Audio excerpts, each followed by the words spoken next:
Mr. Ali Sulit, ang presidente ng Philippine Judo Federation. We are here right now, the Philippine Sports Commission Badminton Hall, kung saan ginaganap po na yon ang ating Philippine Judo Federation National Judo Championships. Mr. Ali, magandang hapon po sa inyo. Magandang hapon. Thank you for covering this event. And of course, nandiyan din ang ating photographer natin na si Sir Francis Lumaan, also covering niya the event niya. Sir Ali, tell us more about dito sa ongoing na event because nakita natin of course yung ating mga collegiate standouts and even the national judokas natin na yung ilan galing pa sa Asian Judo Championships and nagpamalas sila talaga ng usay galing sa pag-judo. Sir? Well, maganda dito kasi medyo matagal nang walang national championships ang PGF. No? Along with my colleagues, we have thought that it would be the best time to do so after all the activities that we've had over the past few months. Napaka-aktibo po ng Philippine Judo Federation recently at we felt it was time to bring back this event. No? At napakalaking pasasalamat naman namin sa community na sumali po sila ngayon. This is a celebration of judo. This is a celebration of our community. Okay? And after this weekend, we'll be able to crown new champions, national champions ng Philippine Judo. Okay? At alam mo naman po yun sa mga atleta natin, yan po ang mga heroes natin. I-inspire sa atin to be the best version of ourselves. No? And dito po sa judo, dami po natin mahal ng magandang tao. Okay, Sir Ali, matagal na itong nawala itong national championships ng judo. Maybe, kailan uling beses na nagkaroon ng national tournament itong judo by the former leadership ng PGF? I can't really say right now. But we have been joining the PNG and it was the federation who was hosting that event for the Philippine Sports Commission. But as far as actually before it was called the National Individual Championship. So we're changing all that now. This is just the PGF National Championships. This is for the seniors, 15-year-old and above. No? But we will have kids and juniors championships coming up soon. So separate naman yun. So malaki na rin po yung ating grassroots programs from a lot of clubs.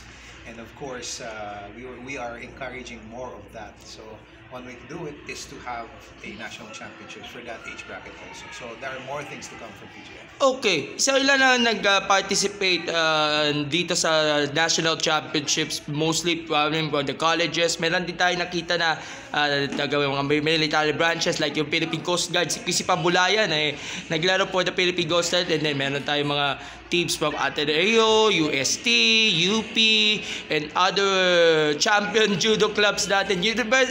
Filipinos coming from Japan. Oo, sila Kiyomi Watanabe, si Nakano. Kiyomi and the Nakano brothers are competing somewhere else.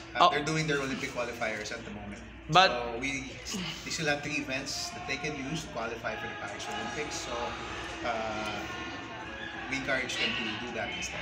Okay, so ang more focus on is yung mga local judokas sa ngayon.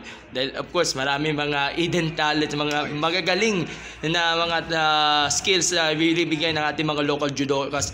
And speaking of international competitions, recently nag-compete po tayo dito sa Asian Judo Championships. And ang pinaka-top placer sa buong national team ay si LJ Lopez, who finished quarterfinals. The rest, Kiyomi, Nakano Brothers, Benedict Kitae, JB Ferrer, medyo namalas lang through ipon sa mga kalaban. Your assessment? Well, the Asian Championship is really a tough competition, especially this one because this is an Olympic qualifier and marami naghahabol for Paris Olympics. So everybody's, I guess, especially the ones who are still trying to rack on points to qualify for the Olympics, nandiyan yan, and these are the best of the best from the Asian region. No? Yeah, sometimes it's the luck of the draw, but what can I say? Our opponents came really prepared and hungry. So did our guys. You know? But this is all just training. We can answer all these obstacles, these challenges through more training. Okay. Yung performance nila, nag-advance si Nakano, nag-advance si Lea Jane Lopez. Good performance. You know, but everybody put up a good fight. One thing na bilib ako sa mga Philippine judokas natin, yung fighting spirit nandiyan talaga.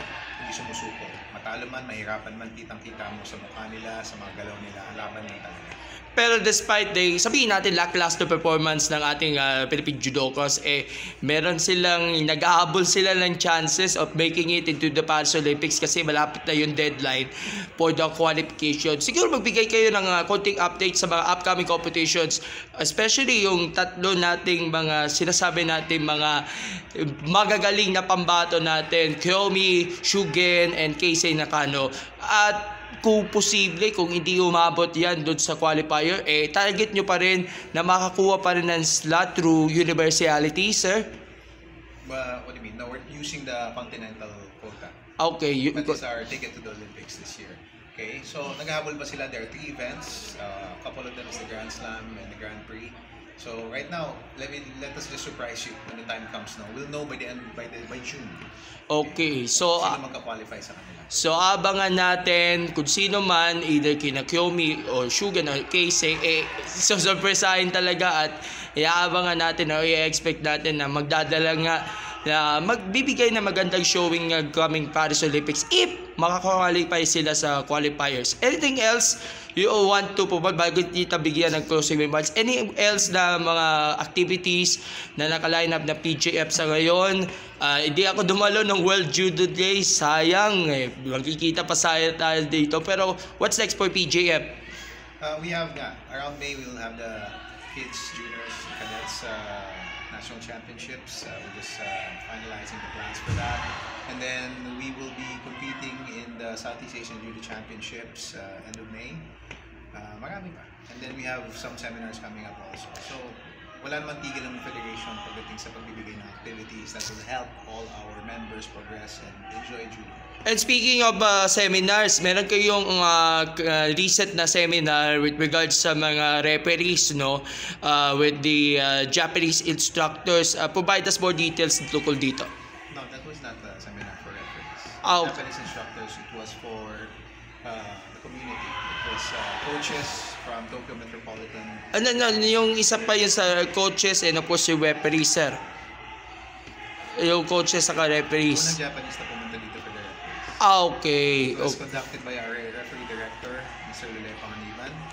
He, Mr. Carter, and I are fresh from a referee seminar from Hungary, conducted by European Judo Union and the International Judo Federation. So we updated ourselves with the new rules and the applications of new rules and policies in sport judo. So updated tayo pagdating sa ganyan. Ayun, so na-adapt po tayo sa mga latest trends, techniques with regards sa judo ang ating mga local coaches and of course local referees para makasabay talaga dun sa mga international standards with regards na sa judo. At yan talaga ang main goal talaga ng Philippine Judo is to advance talaga yung grassroots natin and of course yung ating elite judokas natin para maybe one day baka pwede natin sila masabak sa international, makapagbigay ng karangalan sa ating bansa. Yan kasi ang main goal. We have been doing that. We have consistent SEA Games gold medalists. We have consistent SEA Games medalists. Okay. And we have always had Olympic representation. So we have been doing that. Okay, Sir Ali, as we will let you go nga pala, but before we end this interview, baka may gusto ko yung pasalamatan sa buong judo community and of course invite them sa ating competition until tomorrow. Yes, it's very exciting actually because one thing that the nationals before that we're reviving also is the open weight championships. Oh, open weight championships, only the medalists of each weight division can register or qualify to register. So it's exciting. It's not necessarily the biggest person or who can win that. It's a big question mark now, especially we haven't had this event in a long while. So it's going to be an exciting day tomorrow. After all the divisions are done, we're going to have the open weight division to play out. I'd like to thank all the organizers involved. Napakadami po nila para banggitin but kilala nila sa sarili nila. I'm so thankful all the members of our executive committee and our technical working group. Maraming salamat sa inyo. And of course, the Philippine Sports Commission for your continued support to our program and our federation. And of course to us, syempre. Of course, thank you, Gab. Thank you, Sports Corner. Alright.